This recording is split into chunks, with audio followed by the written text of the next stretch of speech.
গাধাকে যখন সৃষ্টি করা হয়েছিল তখন গাধাকে বলা হলো তুমি দুনিয়াতে প্রচুর পরিশ্রম করবে, তোমার মাথায় কোনো বুদ্ধি থাকবে না, তুমি খেতে পারবে শুধুই ঘাস, এবং তোমার আয়ু দেওয়া হলো 50 বছর।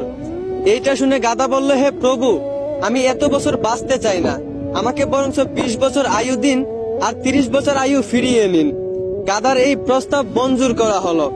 এরপর যখন কুকুরকে সৃষ্টি করা হলো, কুকুরকে বলা হলো তোমার খাবার হবে মানুষের বাসি খাবার, মানুষের রেখে যাওয়া নষ্ট খাবার, এবং তোমার আয়ু দেওয়া হলো 30 বছর।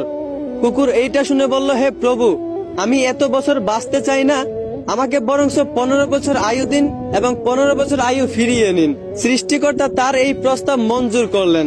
তারপর যখন বানরকে সৃষ্টি করা হলো, তখন বানরকে বলা হলো তোমার কাজ হবে দুনিয়াতে শুধু এক ডাল থেকে আরেক ডালে ঝুলাঝুলি করা, মানুষকে বিনোদন দেওয়া, এবং তোমার আয়ু দেওয়া হলো 20 বছর।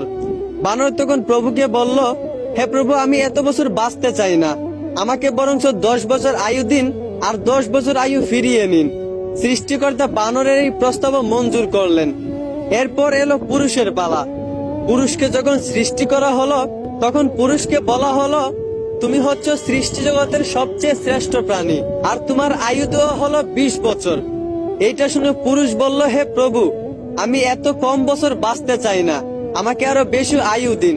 গাধা যে 30 বছর আয়ুটা ফিরিয়ে দিয়েছিল সেই আয়ুটা আমাকে দিয়ে দিন, এবং কুকুরও যে 15 বছর আয়ুটা ফিরিয়ে দিয়েছিল সেই আয়ুটাও আমাকে দিয়ে দিন, এবং বানর 20 বছর থেকে 10 বছর যে আয়ুটা ফিরিয়ে দিয়েছিল সেই আয়ুটাও আমাকে দিয়ে দিন। সৃষ্টিকর্তা পুরুষের এই প্রস্তাব মঞ্জুর করলেন।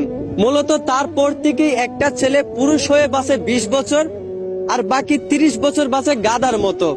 ওই যে গাধার 30 বছর আয়ু তাকে দেওয়া হয়েছিল। গাধা যেমন দিন রাত পরিশ্রম করে, ঠিক তেমনি একটা পুরুষকেও বাকি 30 বছর পরিবারের জন্য দিন রাত পরিশ্রম করে কাটাতে হয়। বাকি 15 বছর পুরুষদেরকে বাঁচতে হয় কুকুরের মতো। ওই যে কুকুরের ফিরিয়ে দেওয়া আয়ুটা তাকে দেওয়া হয়েছিল।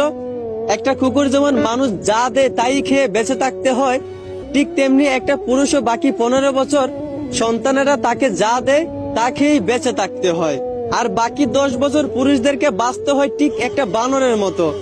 ওই যে বানরের 10 বছর ফিরিয়ে দেওয়া আয়ু পুরুষদেরকে দেওয়া হয়েছিল। একটা বানর যেমন এক গাছ থেকে আরেক গাছে ঝুলাঝুলি করে মানুষকে বিনোদন দিয়ে বাঁচে, ঠিক তেমনি একটা পুরুষকেও বাকি 10 বছর কখনো এই সন্তানের গায়ে ঝুলে, কখনো ওই সন্তানের গায়ে ঝুলে বাঁচতে হয়। মূলত পুরুষের জীবনটাই এইরকম।